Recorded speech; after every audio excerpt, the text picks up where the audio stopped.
Good afternoon, everyone. My name is Benjamin, and welcome to a little bit of a return to a series that I've been every now and then posting a video about, and that's significant historical figures.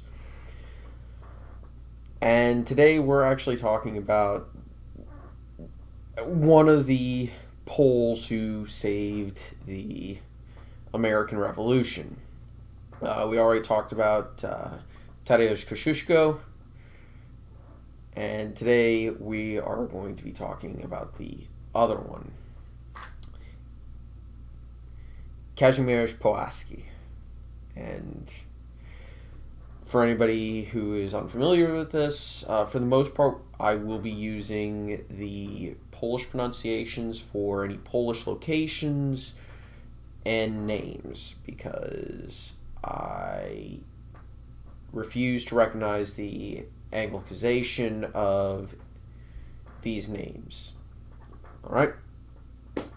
As always, a like, a comment, and a subscription is greatly appreciated. Likes and comments, of course, help the algorithm not hate me. And a subscription, well, hey. I'd like to reach 1,000 because that gives me a lot of cool features, hopefully. So, anyway, Kazimierz Pułaski was born in 1745 in the Polish-Lithuanian Commonwealth in Warszawa. And yeah, so he was part of a pretty significant house, actually, a noble family. And sometimes in America he's referred to as Count Pulaski or Count Pulaski in my area because southern. And, well, he grew up in a tumultuous time for the Commonwealth, and his family and himself, he actually took part in the election of, at the time, a new Polish monarch in 1764. You may notice he's only 19. 19 or 20. I want to say, yeah, but he's only 19. And the Commonwealth elected Stanisław II,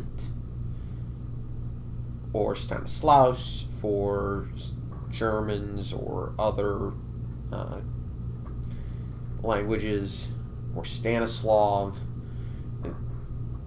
Listen, there a lot of monarchs, if they were serving in a nation other than their own, they would take a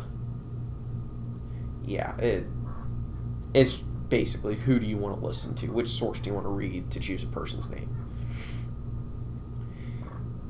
And very quickly afterwards, Stanislav was viewed by a very large portion of the Commonwealth as a Russian puppet and a traitor. He was definitely a Russian puppet, but that's beside the point. Pułaski and his family joined the Bar Confederation, which was basically a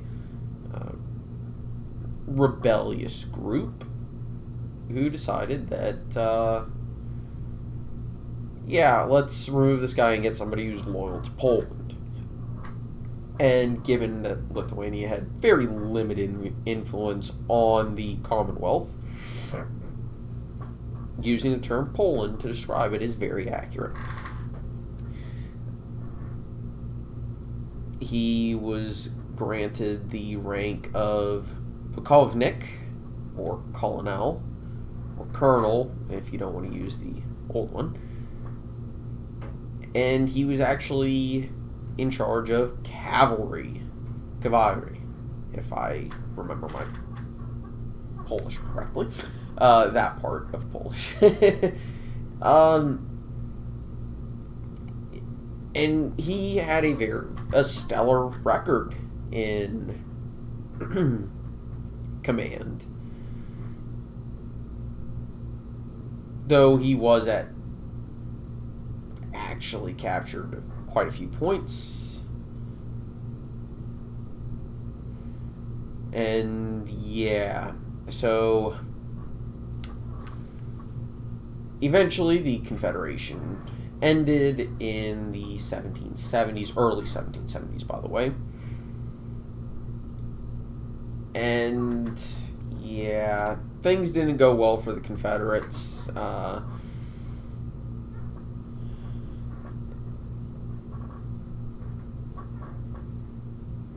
Unfortunately, after the rebellion, as well as other factors, Russia, Prussia, and Austria decided to grant a little bit of a partition.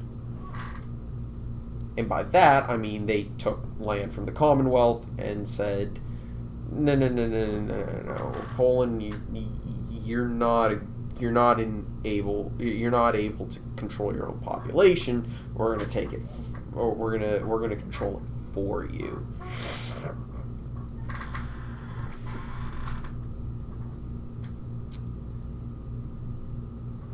So yeah,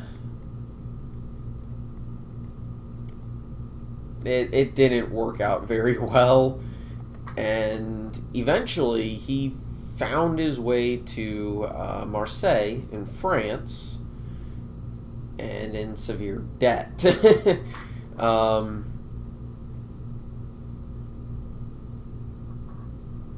He actually did somehow manage to get some friends in high places, one of whom happened to be a friend of the Marquis de Lafayette.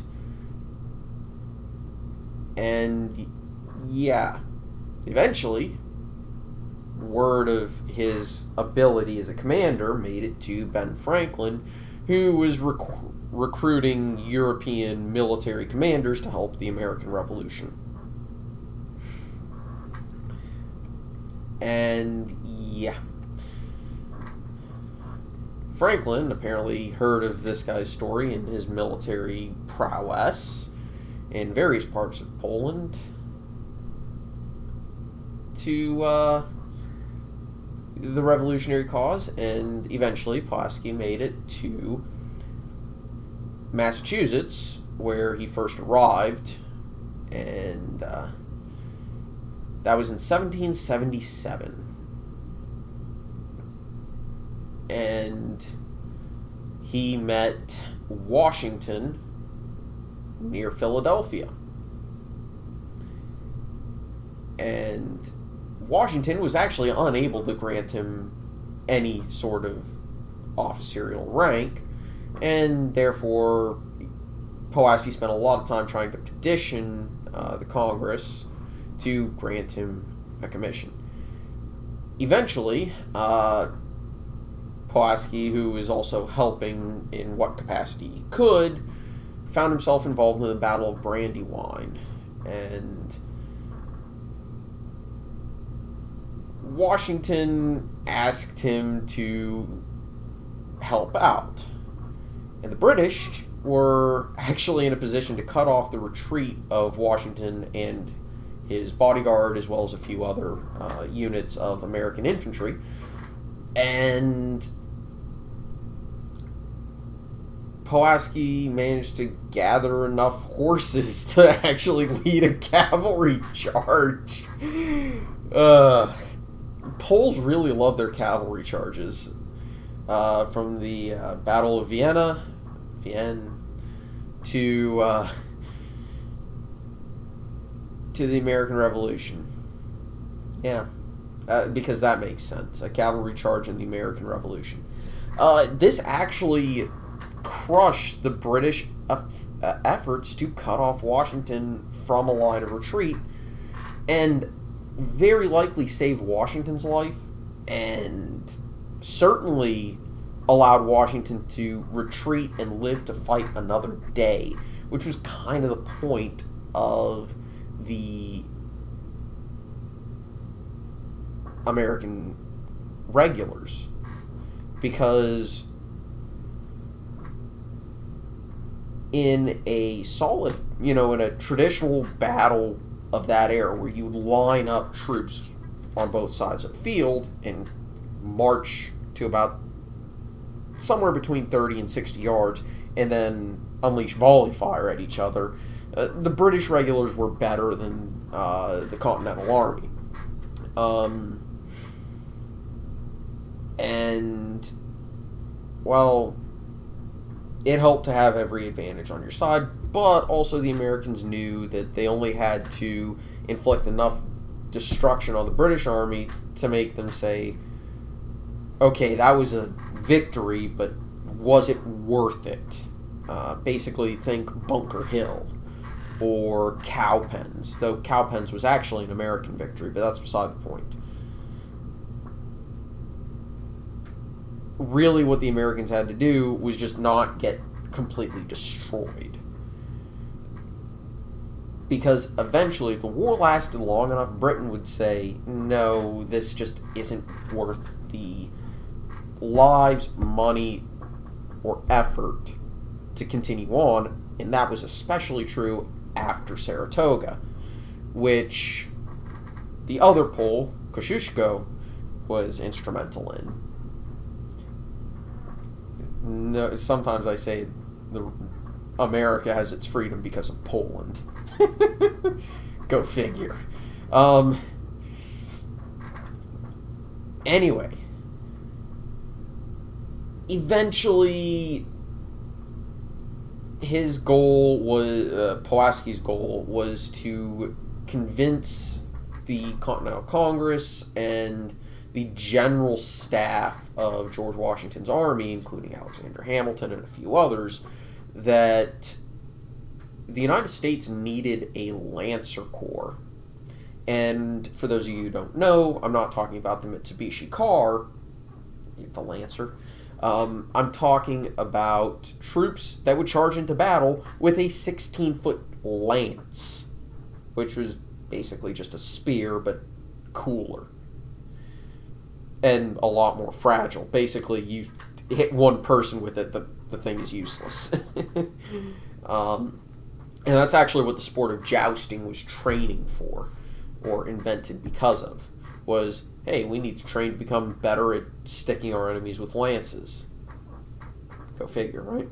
So, this Lancer, and Polish cavalry was actually built on the idea of the lance.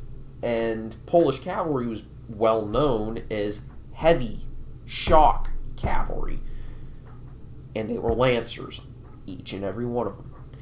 What they would do is they would line up, charge their enemy, spear them with a lance, turn around, and use swords, maces, axes, and, by this era, pistols to inflict as much damage on the now shattered enemy as possible.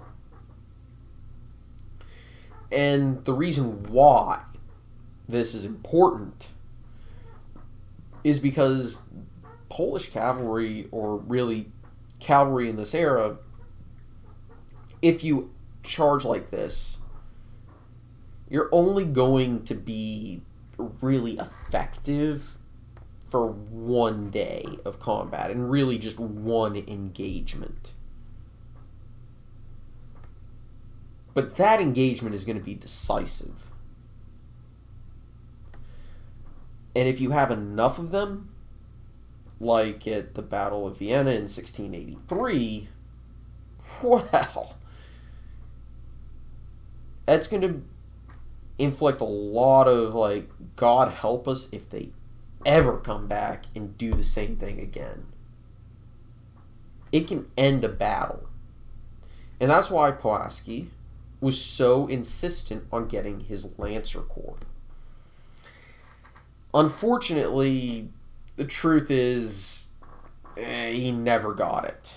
He was able to form some level of a cavalry unit with Lancers, but it wasn't enough. He had maybe 300 in his force. That said, those 300 could absolutely inflict some heavy damage.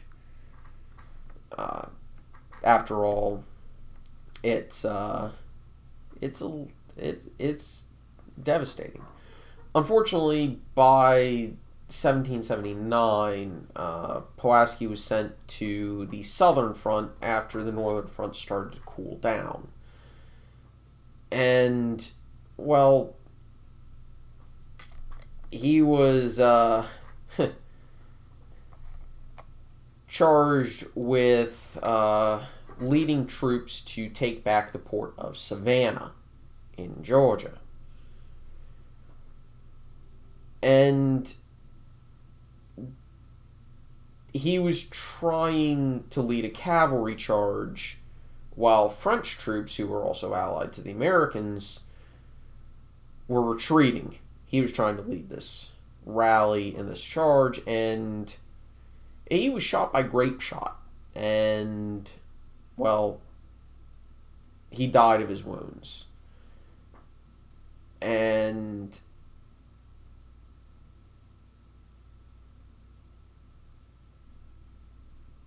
he's well regarded as a hero in the United States by those who know of his story. And a lot of locations in the United States are named after Pulaski. And the best part is, in 2009, he was granted honorary U.S. citizenship posthumously. And, yeah, so that's a story of Kazimierz Pułaski and one of the other Poles who saved the American Revolution.